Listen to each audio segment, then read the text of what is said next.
Weep Nation, what's going on? Shark Gaming here, back with another video, and in today's video, this is the Derby Day Milano pack. Now, should you open or should you leave it alone? If you guys give me the time of day, I'll explain each and every single player, and I'll explain why I think this pack isn't really that important. Hopefully by now you guys haven't opened the pack as yet. If not, that's fine, but anybody who wants to listen can listen.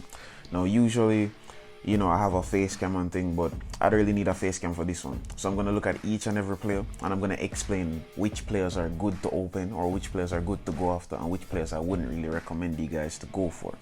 So let's start with Skriniar.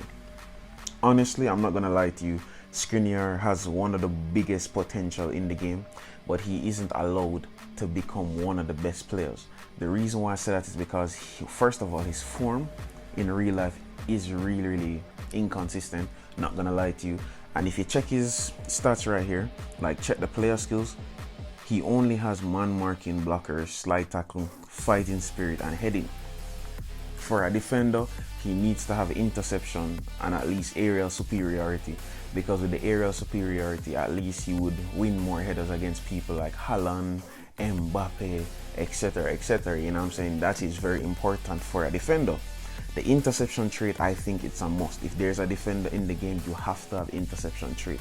And it's not like PES 21 where you can add a skill point or add a player skill or whatever the case may be, where even though the player doesn't have the, let's say, the interception or the man marking trait. This has always been a problem from PES 2021 actually.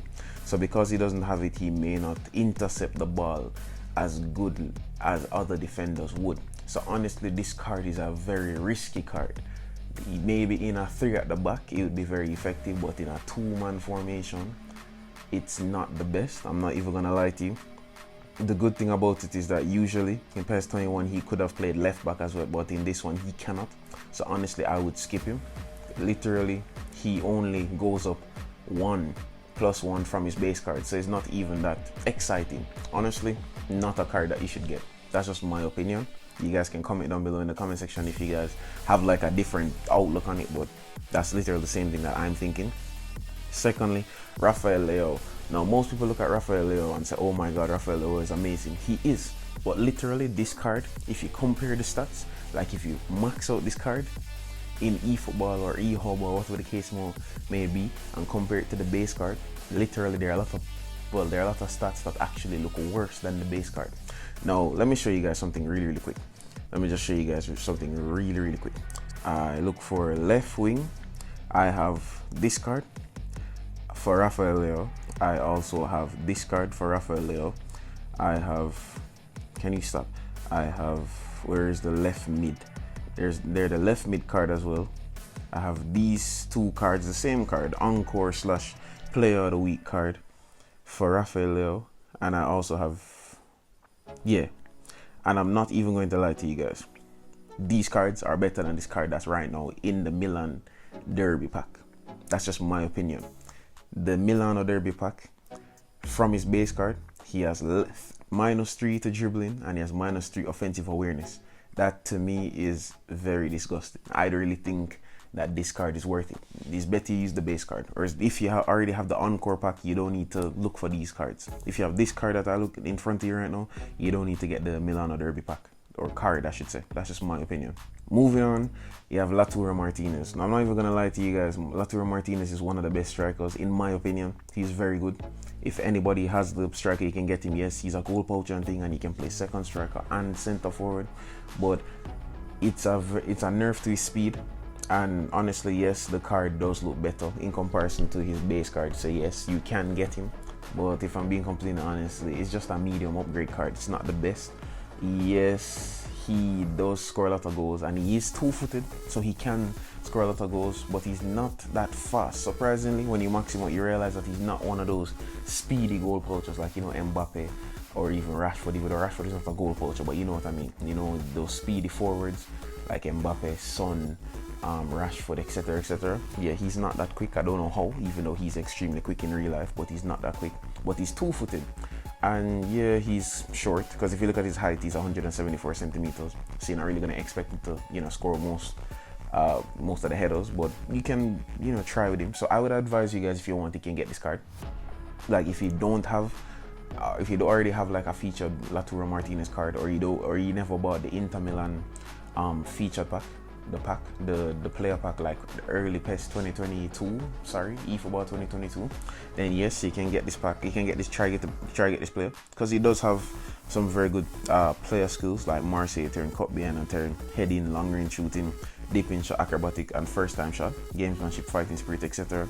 So he does. The only thing that I think is missing from here is probably one touch passing, but apart from that, it's very excellent. You know what I'm saying? You can't really, I don't know, it's a pretty good card. I can't even lie to you, this card isn't that bad. I'm not even gonna lie to you, bro. It's one of the more decent ones. Now Brozovic, no, I'm not even gonna lie to you, Brozovic is the master. Sorry, he's the jack of all trades, but he's the master of none. The reason why I say that is because he's a player, orchestrator, and you know most orchestrators play in a two-man pivot. So he's not a player that, oh my god, he can single-handedly hold off the entire defense, but he's not a player who makes midfield, but he's not a player who makes the midfield worse. So say for instance you pair him up with a destroyer like Casemiro, or you pair him up with somebody like a box to box like Chumini, or you pair him up with Busquets or even Frank Kessie, etc. You know what I'm saying? He does get the job done. He does play an exceptional role there. He can pass the ball. He's not the best passer, but he can pass the ball, and this card is an upgrade from the base card, so I guess it is in some ways very good as an upgrade. So I'm not even gonna lie to you, this is a very good card to get. You can get him, it's very good. As I said, if you use him in a two-man pivot, a two-man pivot would be like a 4-2-1-3. You know what I'm saying? That's a very good formation that you can use. So a two-man pivot is like two defensive midfielders. And seeing that he's an orchestrator, he's more of the passer than the defender. But if you want him to be the defender, he can be the defender as well. So he can be the defender, and then you have somebody with way better passing like Kevin De Bruyne, Bernardo Silva, you know, anybody who plays for Manchester City basically, except for Rodri. You know, because Rodri is definitely the defender out of the midfield. You know what I'm saying? So that can work. But as I said, he's not really, you know, he's not the best player out of everything. You know what I'm saying? He can play centre mid as well.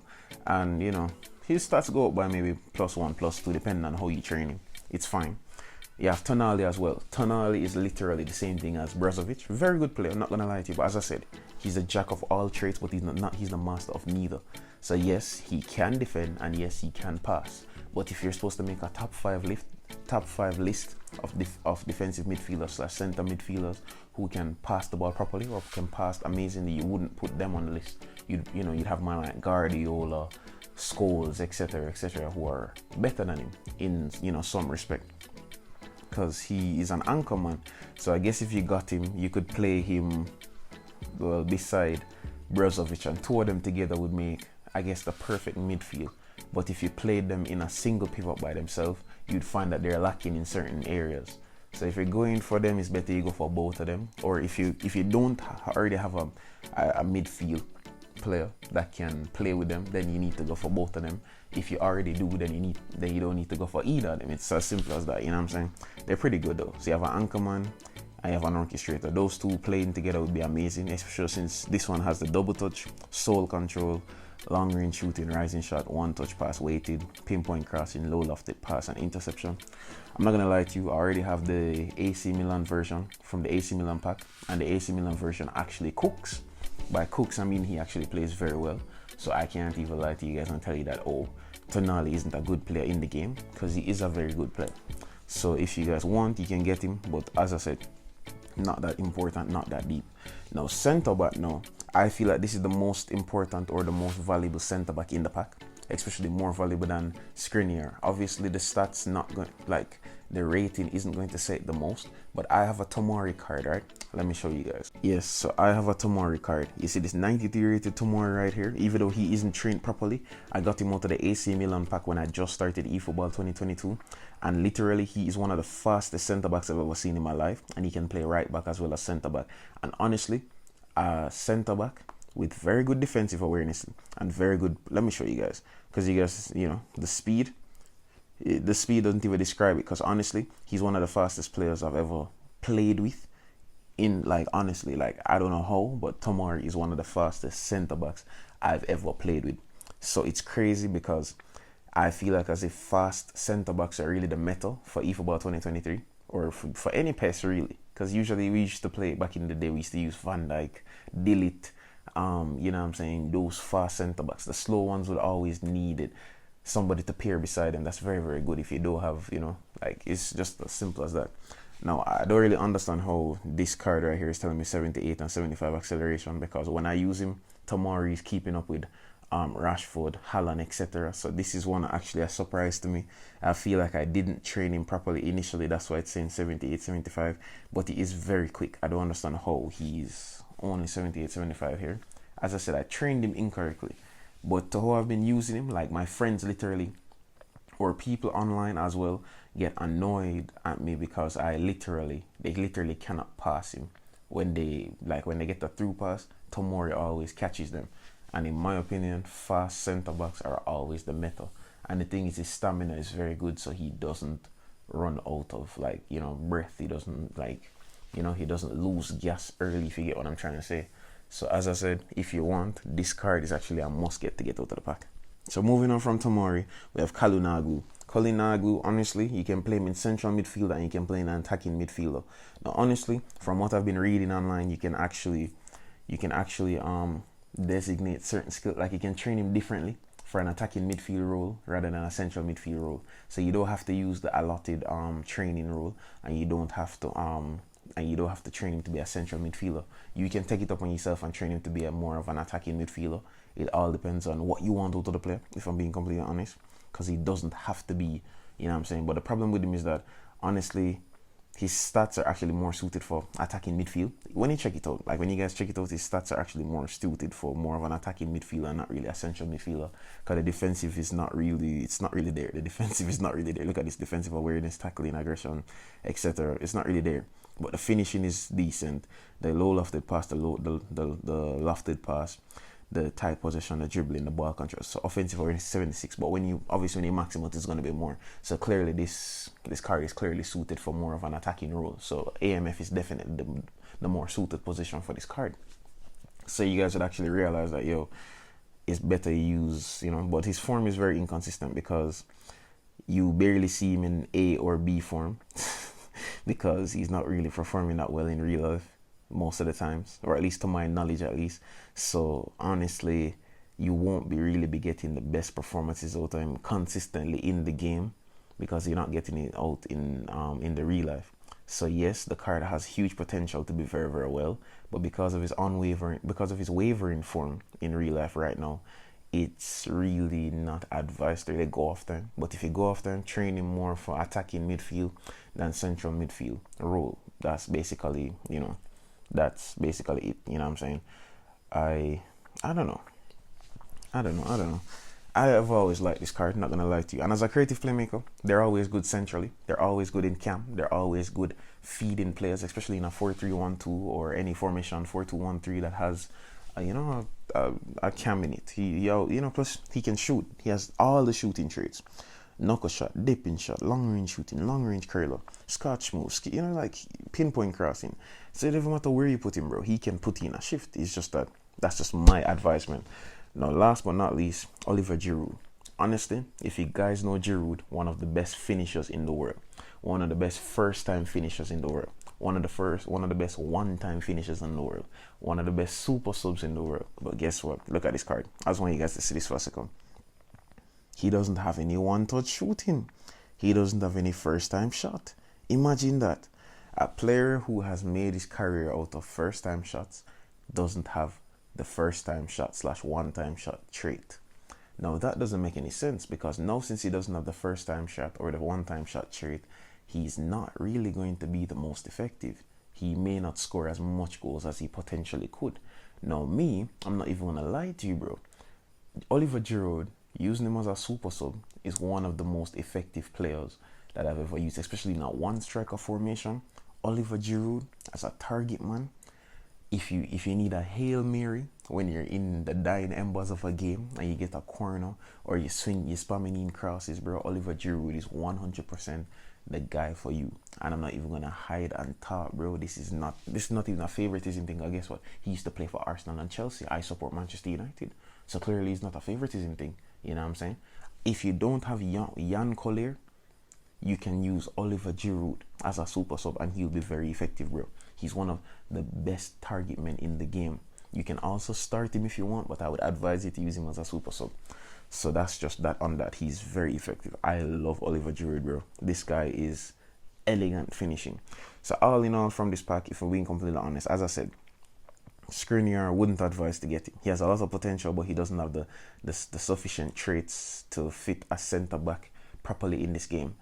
And honestly, we don't have any player, we don't have any skill points, additional shit to do right now, so we can't do that. Rafael Leo, basically not as good as the base card, funny enough.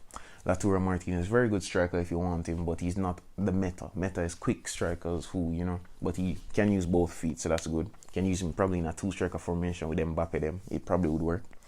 Brozovic, as I said, it's not that good by himself, but he's very good in a 2-man pivot. Same thing for Tonali. Tomori, the meta, he's definitely a quick centre-back. You guys should definitely give him a chance if you get him. Kalinaglu, if you're going to use him, train him up to be an attacking midfield, but don't expect him to be consistent every single game because he's not consistent in real life. And Oliver Giroud, trust me, bro, he is amazing. If you get this card, use him as a super sub. So I hope you guys enjoyed this video. I hope you guys, get this. let me just open the pack and get one player out of the pack. I hope it's not Rafael Leo. It's definitely going to be Rafael Leo, bro. I have at least 6 versions to Rafael Leo, and it's probably one of the most annoying things ever.